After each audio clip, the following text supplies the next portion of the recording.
Welcome to the Generation Elevation podcast, a conscious, connected platform for those who are ready to manifest their dream life. I'm your host, Elise Riley, a former PT, now motivational speaker, igniting empowerment and transformation all across the globe. Here at Generation Elevation, we are committed to bringing you the most inspiring guests who will share their stories, wisdom, and advice to help you progress closer to living a life of your own terms.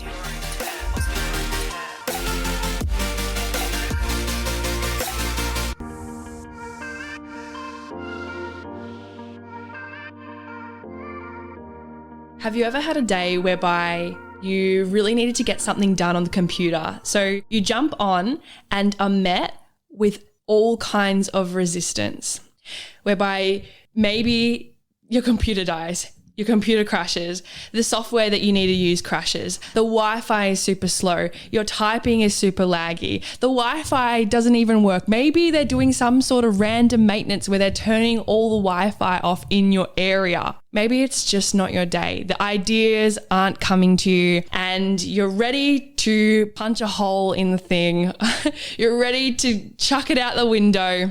Or maybe you need to get somewhere and you're running late and you hit every single red light on the way to that destination, or you're behind every single slow person. Everyone's just cruising along and you really need to get to where you need to be because you're running late. I know we've all had days like that. And then in contrast, those days where you jump on the computer and the ideas are flowing, the internet is speedy. You're typing and it's just like, oh, this is so easy and effortless. A job that once in that other example would have taken you 7 hours or so is now taking you 5 minutes because it's all coming to you. It barely feels like work. Or those times where you just have this intuition or instinct to leave right now to go to where you need to be. Oh yeah, you might be a little bit early, or yeah, we're kind of going to be on time or a little bit late, but it's okay. You're still feeling good. And in those times you hit every single green light. There is no traffic and it just flows. I know that you've had days like this too. And the reason why I bring this up is because I was having a conversation in my DMs on Instagram the other day. If you're not following me, definitely go check out my page. I post all kinds of stuff, mindset, spirituality, nutrition, training, and a lot about my coaching. So if you're not following me, definitely go check that out. I was having a conversation with someone in my DMs about mindset. Their comment was, wow, I think I really need to change my thoughts. And I said, okay, why is that? And they went on to explain to me that lately they've been met with a lot of challenges, a lot of obstacles, a lot of resistance. And the language sounded a little bit like this. You may or may not have said this before. You may not resonate with this. However, I think we've all been here. It sounded like, why did I deserve this? I'm a good person. Why am I getting all this bad karma? Why is this happening to me? Why can't shit be easy? 99% sure we've all said one of those before. In the peak of those frustrating moments. I was like, okay, I see. This is exciting. This is really exciting. And to some of you, that may be a really confusing response. However, in NLP, this is called a pattern break. And I do it often with clients when they are explaining a story where there may be some major negative emotions involved. And instead of meeting them and resonating at their frequency, at that energy, I maintain the light and break the pattern of that emotion. Because it is true. In those deep, dark, challenging moments, something great is always born. I think Will Smith says, on the other end of fear is God's greatest gifts. Something like that. Don't quote me on it. But yeah, in those moments, yeah, this is a really cool place to be. And I explained to her why. I explained to her that we have those times when we jump on the computer and it's just not happening. It's just not our day. every single thing might just seem to be going wrong. Maybe you keep bumping into things, you hit the traffic, you get those bills come through that you're worrying about and they finally come through today, or you get this bad news, etc., etc., etc. And then we have those days where everything is just working out for us. Everything is just in flow. It's easy. It's effortless. When we are met with resistance, it can be really frustrating. I totally get it. And my advice to this person was that there are two types of action. There is action that comes from a place of love, from inspiration, and there's action that comes from a place of motivation for love. So let's break those two down. Motivation. Everyone's asking me, Elise, how do I get more motivated? Motivation is getting yourself to a place of action where you have to do this thing to get XYZ. I have to get motivated so then I can look good for some. I have to get motivated so then I can have a successful business. I have to get motivated for dating so then I can attract my dream partner. Have to. And then when we have inspiration, when we have action that comes from love, it's like, oh, that's a really good idea. Why didn't I think of that before? I feel like I should have this weird feeling that I need to be here today. Oh, that was a random thought in the shower, but it works. Or you might be walking with a friend or having a conversation or driving and it just pops in. I feel like doing this today. And so when you go and do it, it's from a place of, I really want to do this. I feel inspired to do this right now. And it's fun. Usually when you have these ideas of inspired action, it comes from a place of love and therefore is fun, easy, and effortless. It is very, very unlikely to be met with resistance when you are taking action from a place of inspiration versus motivation. So let's give some examples of this. We all know people that try to force a relationship to happen. We all know these people. And sometimes this can come from a place of motivation for love.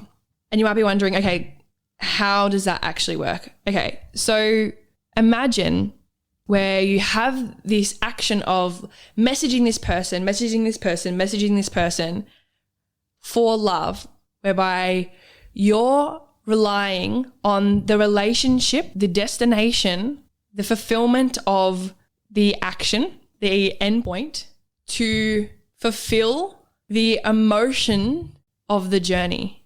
What do I mean by that? So you're relying on the destination to make you happy. You're relying on the result of the person coming into your life and becoming your partner to experience love, connection, joy, rather than feeling that already. You're relying on an external condition, an external person to you to fill that emotional void that you can only fulfill within yourself. We all know those situations and we all know how those relationships work out. Usually it can get quite toxic because you're relying on that other person to make you happy when that's not their responsibility. We also see this in health and fitness, whereby people take action, New Year's resolution, yay, from a place of doing it for love because they feel inadequate. They do not like themselves where they are right now. So they decide to jump on some silly challenge that is super low calorie, crazy workouts and unsustainable, because if they lose weight now and they look good for summer, then maybe so-and-so will recognize them and then maybe they'll just feel better about themselves. Or maybe when I lose weight, then I'll be happy and then I'll be finally able to wear that dress and then I'll get the recognition and that happiness and love and confidence that I've always wanted. I'm sure you also know someone in your life, or maybe yourself, that has done this also. Relying on that external condition of when I look a certain way, then I will be worthy, then I will be good enough, then I'll be pretty enough, then I will be able to receive. And then we see this in business as well, whereby people rely, okay, if I get to this amount of money, then I will be happy. When we are in that energy coming from a place of doing things for love, relying on your external conditions to fulfill you and make you happy, to ease the uncomfortability of the challenges and resistance that you may be experiencing within your now.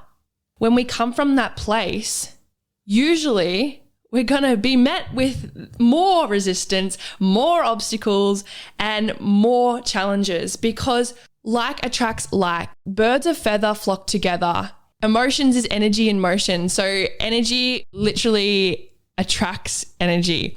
And that is like the universal law, the law of attraction. It's talking about manifestation. And I can do a full podcast on this if you guys are keen. So if you are, quickly just pause this, go to my Instagram at Elise Riley, send me a DM. I want to hear about this manifestation stuff.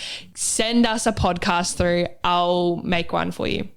The law of attraction, in short, is basically when you're at a certain vibration, every single emotion, like I said, is energy in motion. So therefore it has a frequency. It has this vibration about it, and therefore can attract in other things, other energies of the same vibration.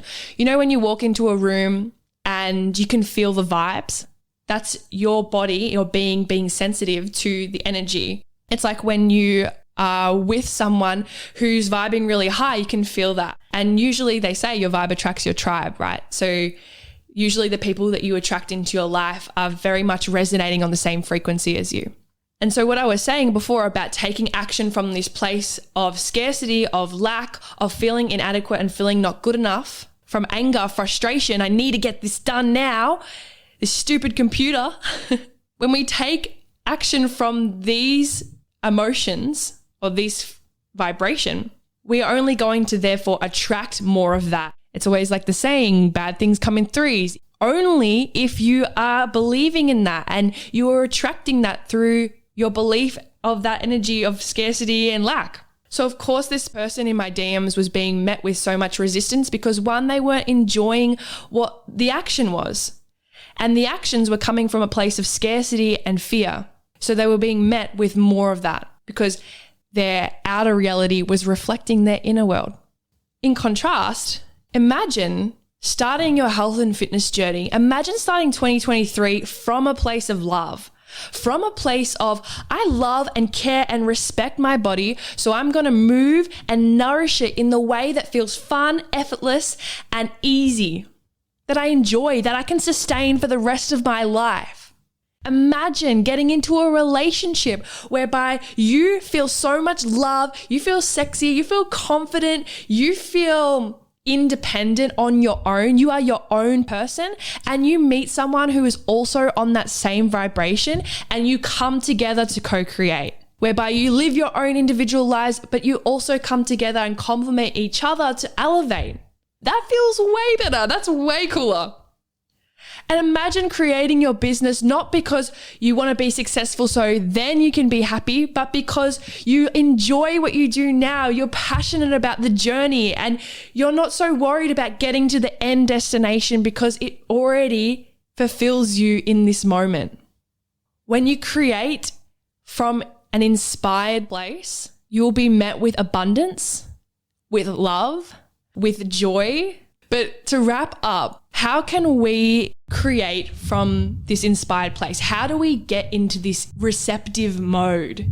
My advice, when shit's hitting the fan, when you're frustrated, when you're feeling those emotions like being met with resistance, it's time to let it go. It's time to stop whatever you're doing, breathe, 10 deep breaths. If you can, go do something else. If you can, meditate. If you can, call a friend, distract yourself from what you were just doing. Take your mind off it for a bit. Go for a walk, have a nap, leave it for tomorrow, and go again. And instead of asking questions like, why is this happening to me? Finding the lesson, taking responsibility for your own emotions, and asking the question, why is this happening for me? What can I learn from this moment? What am I learning about myself right now? That would be my way of getting into the receptive mode, is to just take a step back, to ask those questions, to be at cause, to be responsible for my own emotions in those times that are challenging, and to know when those inspired thoughts do come through, even the most randomest times. Like I said before, it could be in the shower, it could be with a walk with your friend, or it could be just when you're driving or listening to music or in that place of receptivity. Meditation. A lot of my ideas come through my meditations. To action it. Because like I said, that is when it will be easy and that is when it will flow. All those things that come through, trust and go with it. A lot of us, I can find second guess, a lot of my clients, I should say, second guess that inspired action when it comes through, because sometimes it can come through when you least expect it. So to end this podcast, I would say there is the two types of actions. We have force and flow. Force can take a really long time, and a job that can be done in 5 seconds to an hour in flow can sometimes be maxed out to 7 hours just staring at the computer, wanting to smash your head on it. I know which one I prefer, and I refuse to force things now in my life, because I used to come from that energy, and like I said, I was only met with challenges, frustrations, and obstacles. Know that if you are going through these times right now in your life, asking those questions, how is this serving me? How am I creating this? What can I learn from this? And know that the hero in every single movie that is good always goes through some sort of challenge that redirects them towards their path of purpose, of enlightenment and expansion. Thank you for being a part of the Generation Elevation community. If you enjoyed today's episode, make sure to leave a 5-star rating, written review, share, and tag me on Instagram at elise.riley. Until next time, keep loving, keep learning, and keep rising.